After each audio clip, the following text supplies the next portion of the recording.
If you're looking for a trendy pick to win the SEC, I give you Exhibit A. Florida finished up its second season under Dan Mullen with a ton of momentum. 2 straight New Year's Six Bowl wins, 21 wins in 2 years, and they prove they can compete in big games. The best part for Gators fans, the offense looks like it will only get better with Kyle Trask, a unit that was a major letdown under previous coaches. Defensively, Florida has to overcome a lot of departures, but if we know one thing, defense has always been their strong suit, and the schedule should fit them nicely. At Tennessee, September 26th could be tricky, but other than that, the first real test is LSU October 10th, and that one is at home. Outside of that in Georgia, Florida will easily be favored to win the rest of their games. So let's dive a little bit deeper in the Florida Gators 2020. Joining me now is Dan Lucas, the sports director at our sister station, WFLA in Tampa, Florida. Dan, am I crazy to say that Florida should be optimistic about winning the SEC East? I think that the expectations for Florida this year are not only to win the SEC East, but they think that they might have a chance to be a playoff team. And you know, as you go in the SEC, in order, if you can win your division, win the conference, you are a playoff team. So that's where they think they are. The trajectory of the team has been going there since Dan Mullen got here in year 3 now. They're coming off 2 10-win seasons. And for the first time in a long time, I mean, half a decade at least, there's expectations here for the Gators. So let's go through all the reasons why you say there should be optimism. Going back in the day when they couldn't compete with Georgia, do you feel this team is equipped to beat Georgia? Because that seems like the overall assumption that has to happen to win the East. Yeah, it's become the game now in the SEC East, and you know you're going back generations to when that game meant everything, and it's a huge rivalry for obvious reasons, but. With Georgia coming back into the elite conversation and being a playoff team, now you're looking at that being the biggest game on the schedule. And for many years, a decade ago, it was beat Florida, beat the Gators to get to the SEC championship game. And now the Gators are back in that position trying to beat Georgia to get into the game. And the other thing that Georgia has done, right, is given a little bit of room for error for teams in the SEC East. If you can't beat an LSU or an Alabama or an Auburn that's on your schedule and it's just a one-off loss, it's not going to kill you. You can still win that game against Georgia, and you might find your ticket to Atlanta. Yeah, if we're going to be honest, I don't know if anybody's picking LSU to win as many games this year just because they lost like 16 guys who ended up being on NFL rosters. So is this offense completely in a situation where they've forgotten about how bad they were for the last decade? Do they feel like they can score enough points to, of course, compete for a playoff spot? Well, the first thing they have that they haven't had in quite some time, they have a starting quarterback.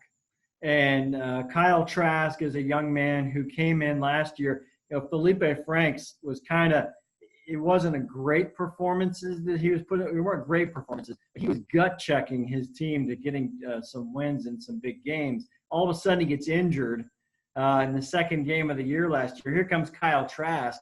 He did everything Dan Mullen asked, and Dan Mullen's a quarterback guy. I remember in 9 starts, he almost had 3,000 yards passing, and beat Virginia in the Orange Bowl. Virginia was in the top 25. So Trask has played in some big games.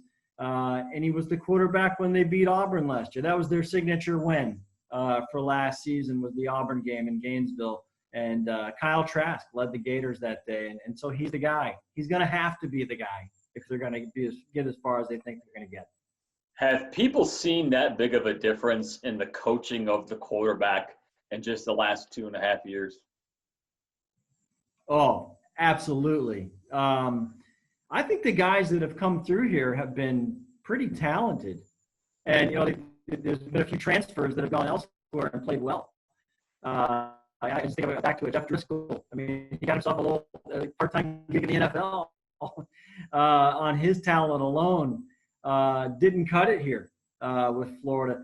And that's not necessarily Jeff Driscoll's fault. But it just took a while for Mullen. As any coaching change, you got to find your guys. And I think Mullen has found his guys.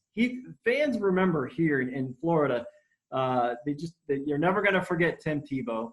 It was a blessing and a curse to have that guy leading the Gators in their best days ever, because Dan Mullen is attached to Tebow. And so no one could live up to that standard. So now you bring the guy back who gave us Tebow's greatness on the field. And so I think he gets automatically a check from all the fans. Oh, this guy must be that good. Dan Mullen believes in him. But Kyle Trask did go on the field and prove it. Yeah, that was the Gus Malzahn effect in Auburn about 7 years ago with Cam Newton, and that's kind of wearing off for them. But maybe it won't happen with Dan Mullen at Florida. When you're looking at the defense, it's easy for outsiders like me to say, well, they lost so much talent on defense, they're not going to be as good. But I really feel like Florida is the Alabama defense of the East. They seem like they're always going to be good no matter how much talent they lose. Is that the case this year? You know, it's funny when I talk about Florida's defense, you go from the back to the front. Their corners are elite year in and year out, and they just sent another guy to the NFL in the first round, C.J. Henderson.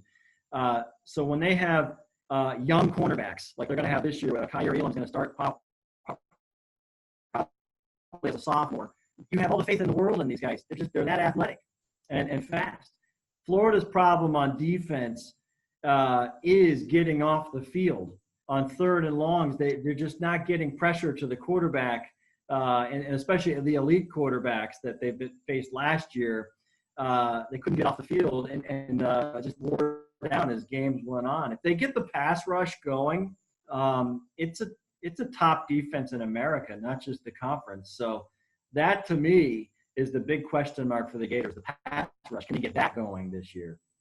He is Dan Lucas from our sister station, WFLA in Tampa, Florida. Hey, Dan, maybe we'll be seeing you at the SEC Championship, whether it's Alabama or Auburn playing the East Champion beginning of December.